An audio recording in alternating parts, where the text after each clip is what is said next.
Hi అండి అందరికీ. Happy Mahashivratri. నేను మీ స్వాతిని. మేమైతే మహాశివరాత్రి సందర్భంగా గుడికైతే వెళ్తున్నాం, శివాలయానికి. అదొచ్చేసి గుంటికాడపల్లి, కోనరాజుపల్లిలో ఉంది. చుట్టూ కొండలు. కొండల మధ్యన శివయ్య వెలిసున్నాడు.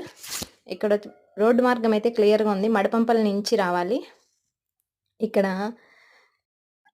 ఇక్కడ బస్సులైతే రావు గానీ, మన ఓన్ వెహికల్ బస్సు,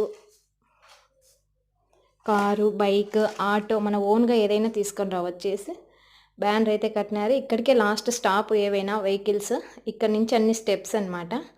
ఇది కడప డిస్టిక్, ఒంటిమిట్ట మండలము, గుంటికాడపల్లి, కోనరాజుపేటలో ఉన్నది ఇది. ఈయనే కొండమల్లేశ్వర స్వామి. ఇక్కడే ఈ పేట కిందే ఆయన ఉన్నాడు. ఎదురుగా నందీశ్వరుడు ఆయన ఉన్నాడు. ఆ పేట కింద నుంచి మనం ఏదన్నా కోరిక కోరుకొని గోవిందా గోవిందా అని నామస్మరణ చేస్తే ఒక నీటి చుక్క అయితే పడుతుందంట. అలా నీటి చుక్క పడితే మన కోరికలు నెరవేరుతాయని చెబుతున్నారు. అలా అయితే మేము పోయిన వాళ్ళందరికీ పన్నాయి. ఇక్కడైతే మా పిల్లలైతే